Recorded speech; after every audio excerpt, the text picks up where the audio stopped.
So it's with profound sadness that I share, again, some devastating news with all of you tonight. Shortly after 6 p.m. tonight, two newly appointed Chicago police officers, Officer Conrad Gary with 18 months on the job, and Officer Eduardo Marmolejo, also a 2-year veteran, responded to a shot spotter notification of gunshots in the area of 101st and Dauphine. While doing the most dangerous thing any police officer can do, and that is to chase an individual with a gun, these brave young men were consumed with identifying a potential threat to their community and put the safety of others above their own. During their investigation, both officers were struck by a passing metro train and died instantly. This has been an immensely difficult year for the Chicago Police Department, and especially for the men and women of the 5th District, where they have faced tragedy after tragedy this year. I'm asking all of you, Chicago, to pray for the families of these two heroic young men, and please say a prayer for the men and women of the 5th District, who even tonight will still stop at nothing to safeguard their community. With that, I'd like to ask Mayor Rahm Emanuel to say a few words. Superintendent, I also want to thank Alderman Beal, whose area is represented by the 5th District. I want to echo the words of the superintendent. You have two young officers, young families. There's a loss of life, sense of grief. Not one usually for a loss of words, but I think you can understand the idea. Trying to express the immense sense of devastation. The Chicago Police Department. When you think of this year, Commander Bauer, recently Officer Jimenez, two young officers, I hope that's a reminder to all of us. There they were, responding to ShotSpotter, doing their job, trying to protect the rest of us. Lost two young men, both fathers, young families. This holiday will never be the same. Those two families. While our hearts are with them, we lost people who answered the call to make Chicago a better place. We all go about our lives not thinking twice. We do that because of the men and women in the Chicago Police Department. This, I think it goes without saying, is going to be a difficult period of time for the Chicago Police Department family.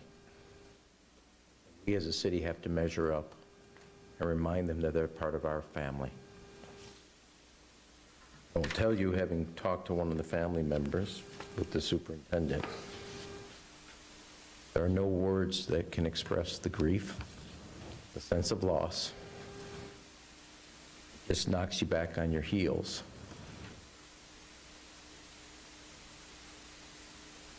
As we go about our time with our families, let us remind ourselves that there are others who cannot. I think it's really important that we put our arms around the Chicago Police Department and hold them up and support them at this critical juncture, because we are so dependent on their professionalism and their sense of duty. With that, President Graham. Once again, we're here tonight to notice the loss of two of the members of the Fraternal Order of Police. They came to work tonight doing exactly what they were hired to do doing exactly what they were dedicated to do, to protect the people of the city of Chicago. They put their lives ahead of the rest of us. And unfortunately, they lost their lives tonight. The police department and the Fraternal Order of Police is a sadder place today because of their loss. The officers had young children, and we will be there for them. We're going to miss them, particularly at this holiday season. Thank you. We'll take a few questions.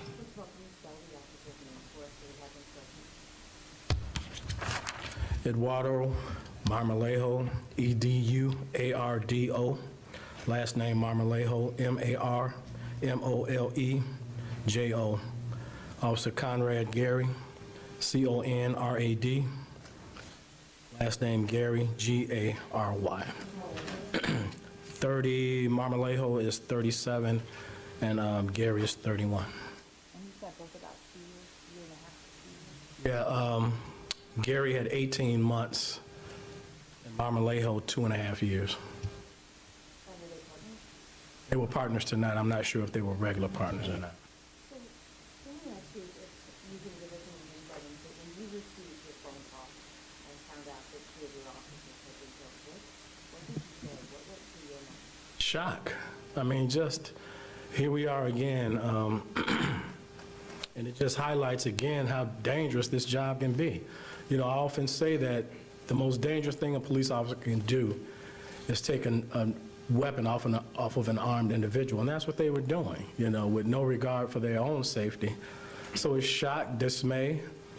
You know, then you start thinking as superintendent, you know, are they married? Do they have children? All those things go through your mind, you know, and it's just difficult. You know, this isn't easy, you know, and you know, the mayor and I spoke to family members.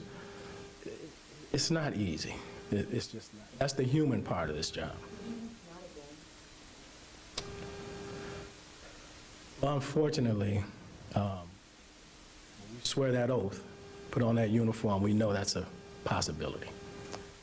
You don't look forward to it, but you always know that's their possibility.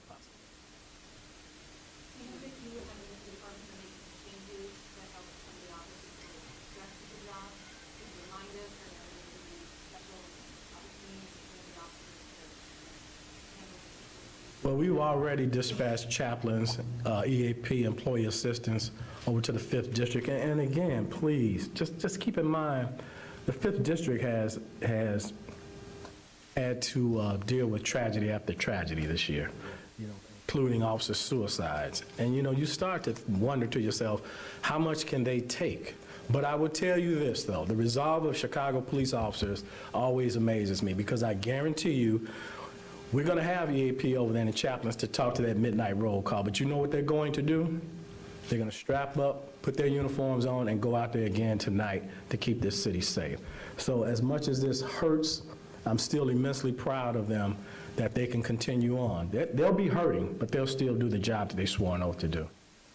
Can you go through just kind of what happened again tonight? I know you can't tell us everything. It's an ongoing investigation. So basically, there was a shot spotter alert to shots fired at that address, 101st and Dauphine.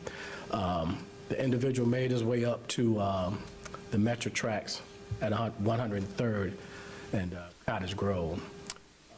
At some point, the 2 officers who was looking for him was struck by the train.